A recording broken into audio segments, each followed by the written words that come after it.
I almost think I'm just kind of made to do this kind of thing. Same as when I was homeschooling, I'd get up in the morning. My dad taught high school English. He'd get up really early. I'd get up with him, do my work. I'd be done by 11 o'clock sometimes. The rest of the day I'd be playing in the woods, doing chores and stuff. And then when my school friends came home, they'd been sitting in school all day, and I'm like ready to go. So it's the idea of just being able to get up. And even though it can be daunting sometimes, at least I know, okay, well, here's a list of what needs to get done. I'll get as much done as I can, and then I'll go off and do my chores and have some fun.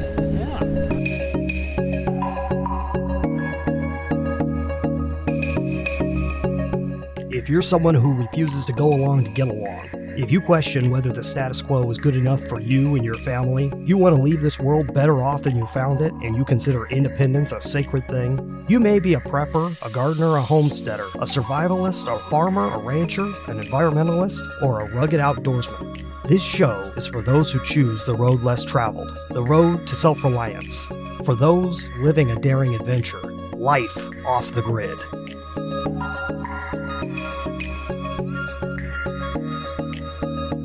Jereme Zimmerman is a writer and traditional brewing revivalist who lives in Berea, Kentucky. He has been published in various magazines and websites and travels globally to speak on topics such as fermentation, natural and holistic homebrewing, modern homesteading, and sustainable living.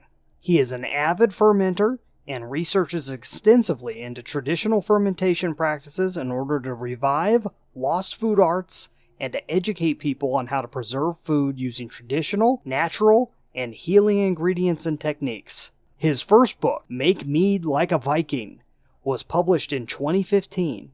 His second book, Brew Beer Like a Yeti, was published in September 2018. Okay, and Jereme Zimmerman, welcome to the Off the Grid Biz podcast. Well, thanks for having me. Why don't you tell us a little bit about who you are and what you do? Well, you've already said my name, so we got that part out of the way. I grew up on a goat farm in Kentucky, homeschooled all the way up through high school, did go to high school. And my family was very self-sufficient, canned and preserved and hunted and fished, and Dad made his own wine from stuff he found in the woods and grew and that kind of thing. That was my background, and I chose to become an English major and actually use my English major for my job at this point. I've been a freelance writer about 15 years now, and up until the past 5-6 years, it was just standard, just kind of business technical writing kind of thing. My interest in homebrewing kind of started to get out there on the internet. I started blogging about it, and from there, very quickly turned to being asked to write magazine articles to now having 2 books out. What made you jump from the writing of articles to making a book? I didn't so much jump as I was pushed. So it was always this sort of, I like doing this. I don't know if anybody really wants to hear me write about it. Basically, I had a friend who started a website called earthanear.com, which isn't around anymore, but it was all geared toward homesteading kind of people. And he kept pushing me to write blogs, and I'd been brewing beer. I was getting into Mead, and that was such a simpler thing to write about and talk about, and I thought it was good for a homesteading audience. So I started blogging under a pseudonym, Redheaded Yeti, and he just was getting tons of hits on the blogs, and just it turns out Mead and Vikings were getting to be pretty big, and they still are. So from there, I found a publisher at a Mother Earth News Fair. They connected with me at a presentation that I did, and things moved quickly from there. So how'd you end up doing presentations? Did you ask them? Did they ask you? How'd that start out? Again, I was pushed. Yeah. My goal in becoming a writer was to live out in the woods somewhere by myself, send my work out, and not ever have to interact with people. Turns out, you kind of have to get out there in front of people. So again, my friend Dan with Earth and Ear, he was connected with Mother Earth News. So I'd never done anything more than talking in front of like 5 people at a time.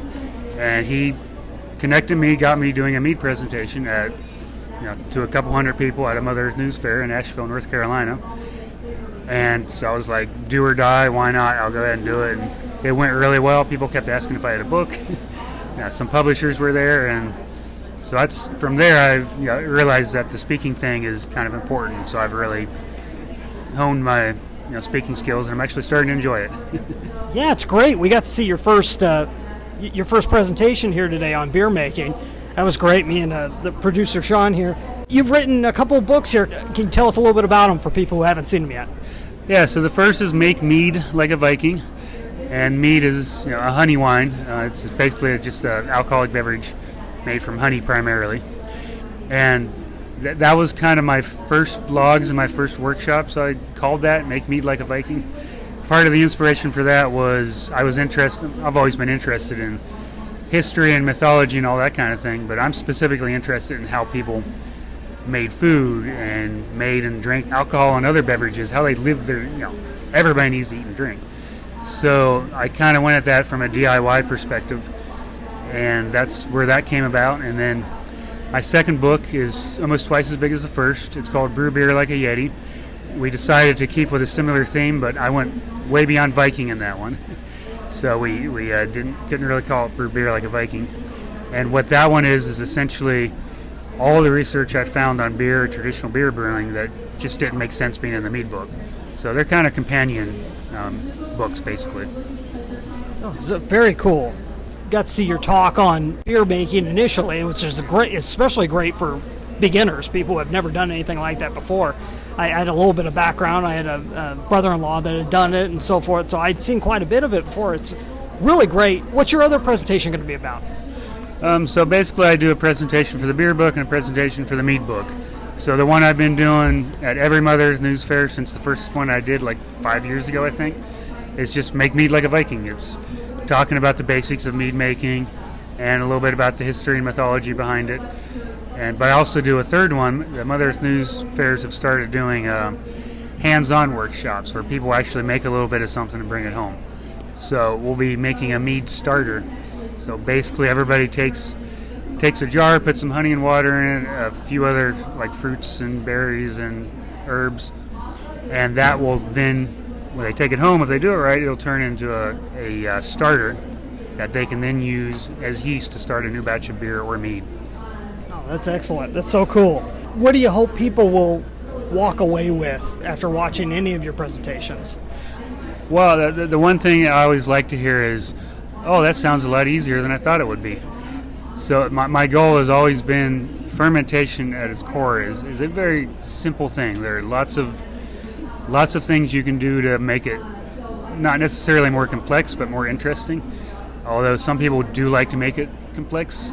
I just really want people to understand that it can be as complicated as you want it to be, or it can be as simple as you want it to be. So simplicity is the key word for what I want people to walk away with. Okay, we're going to pause the conversation right there. What you're listening to right now is a special edition podcast. These episodes all have to do with the Mother Earth News Fair in Albany, Oregon of 2019. At the time I'm recording this, we have learned so much about how to take advantage of events, and I want you to be able to use this information in your own business. Go to brianjpombo.com/secrets. We are going to be putting out helpful materials on how you can use events to grow your business. When you go to this page, you will either see our latest programs, or if you make it there early enough, you will see an email address capture page. Put in your email address, and we will be sure and update you as soon as we get these out there. You're not going to want to miss this. If you get in early enough, you can get a special deal. These are principles that never go away. These programs will be based on the experience of people who have written books, spoken at the events, or exhibited there, talking about how to use events, books, and speaking, all to build your business. That's brianjpombo.com/secrets. brianjpombo.com/secrets. And now, back to the conversation. And we were talking before we started recording about how your publisher has set you up to attend these, Chelsea Green Publishing, right? Yeah. And besides selling more books, what do you hope to get out of it, or what do you get out of putting these on, coming to these events and so forth? Well, honestly, I've been doing it a few years now, and I run into lots of the same people. It's almost like a family reunion or a bunch of carnies is how I think about it. It's kind of a traveling carnival, not just the fellow speakers, but all the people who put on the event and the producers and all those people are become friends, and we all hang out afterwards and have a beer or whatever. And so it's got that element. I run into a lot of the same people who are just attending. Like this year, a guy came into my workshop and started talking to me, and I'm like, I remember you. I think I talked to you last year. So there's this real camaraderie, but I also use it as a springboard to tag on other events when I'm in a completely new area. So I'm looking for article research for magazines. I'm finding other places in the area where I can do presentations and sell books. So, and try to have a little bit of fun too. Oh, that's great. That's really good. You have a lot of history tied into everything that you do. A whole lot of it's a history lesson. Has that always been an interest to you? Has it been something that's just grown out of the general interest of making these things? Yeah, a little of both. I've always been just a history geek, and not just history, but the literature and mythology and stuff of different time periods. And I always just figured it was just me and a couple of my geeky friends, and it would never go beyond that. But it just naturally became part of what I teach. I don't really want to just teach, here's how to do this, A, B, and C, good job, go home. I want to learn how other people did it in the past, and then it just kind of has become a natural thing for me to then pass it on to other people. So. You travel quite a bit to do these type of things. You have any logistical tips for other people that might be traveling and speaking, doing similar things? Yeah, I've probably got a ton of them. I don't know how many of them I want to get into, but basically try to get as many expenses covered as you can. Like I say, my publisher helps to a degree. The Mother Earth News Fair people help to a degree. But when I'm tacking on other events that aren't through them, then there's no shame in asking for even just a little bit of travel pay. Like, at least cover my gas. Maybe make sure you put me up. Occasionally I'll get an event where they can't quite do all that, but I understand that it's really good for book sales or for networking.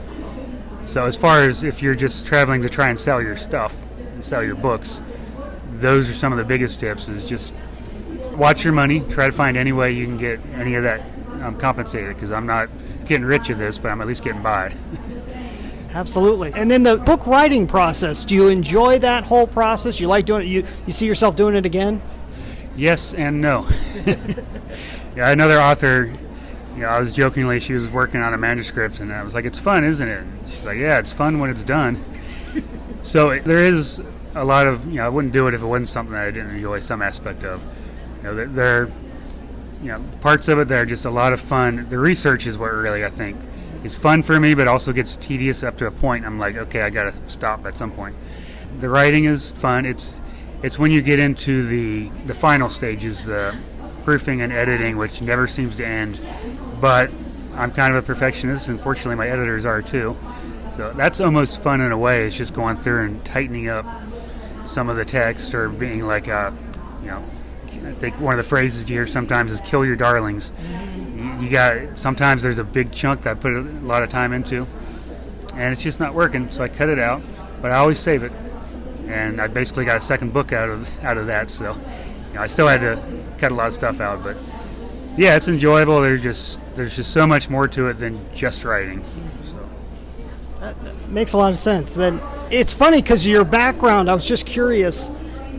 Being homeschooled and everything, homeschooling tends to be weaved throughout the DIY community, is do-it-yourself schooling. How has that fed into your, adventurous spirit, or your ability to just kind of go out there and try new things? Or have you seen that tie into it at all? Yeah, I almost think it would be harder for me to do this if I didn't have that background. And I've thought about it. I've been basically self-employed freelancing for most of my career, almost 15 years now. And even though there are aspects of having a regular full-time job, like insurance and retirement and all that, for one thing, that appeal to me, and I do occasionally apply for a job that looks like something I might enjoy. But basically I almost think I'm just kind of made to do this kind of thing. Same as when I was homeschooling, I'd get up in the morning. My dad taught high school English. He'd get up really early. I'd get up with him, do my work. I'd be done by 11 o'clock sometimes. The rest of the day I'd be playing in the woods, doing chores and stuff. And then when my school friends came home, they'd been sitting in school all day, and I'm like ready to go. So it's the idea of just being able to get up, and even though it can be daunting sometimes, at least I know, okay, well, here's a list of what needs to get done. I'll get as much done as I can, and then I'll go off and do my chores and have some fun. Yeah. I appreciate you taking time out. It's a busy weekend and everything, taking time out and hanging out with us. What's the best way for people to get in touch with you or to get a hold of your books or anything else? How would you direct them? Well, the easiest thing to do is just to Google my name because I'm on like multiple different platforms. So my name is my website, which is, the name's spelled a little different, Jereme, and the website is jereme-zimmerman.com. So long enough of a name might be quicker to Google that, but I'm also, I have a business Facebook page, which is different from my personal, so that's where you can find me. I'm on Twitter a little bit. I don't use it much, but Jereme Zim is my Twitter and my Instagram login. And for getting books, I mean, it's all over Amazon. You get it from my publisher, Chelsea Green. But my website, I sell them through my website, and I always sign anything I sell. So if you want a signed copy, you can do that. And $24.95 is the jacket price, but I usually sell them for a little less. Right on. Hey, thanks so much, Jereme Zimmerman, for being on the Off the Grid Biz podcast. Well, yeah, thanks for having me. It's been great. Good deal.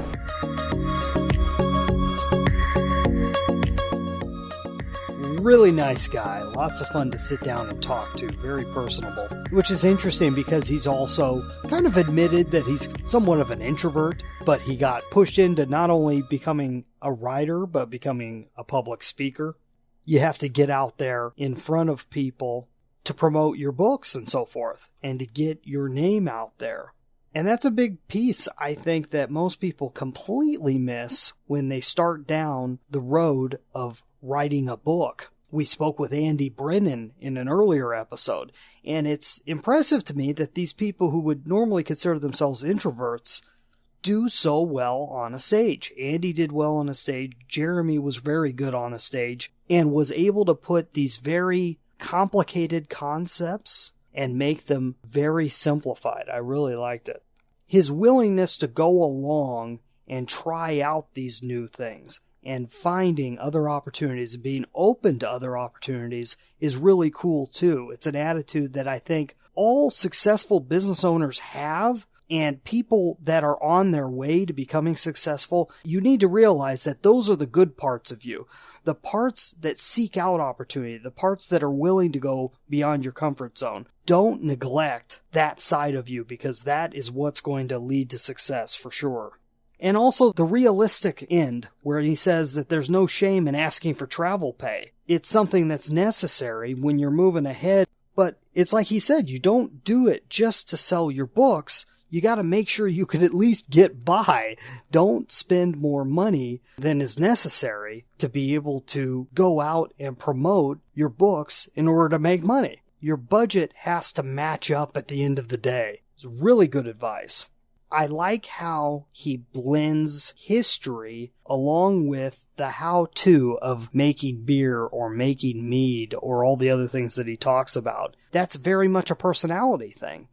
And for him to allow himself and his personality to spread out makes his entire brand unique. He doesn't have to worry about competing against everyone else telling you how to make beer or how to make mead. These are all things you can look up online. What he brings to it is personality, background, and something that you just can't get from anywhere else. If you have that type of courage in your writing, in your speaking, in your content development, you're going to get a good response back and you will delete any sense of competition. Finally, I love when he said, I guess I'm just kind of made to do this type of thing. And he was referring back to homeschooling, and he related all that back to being self-employed, tying in directly with the homeschooling. That self-reliant attitude is great because we have a podcast here about self-reliance, but also it goes to the core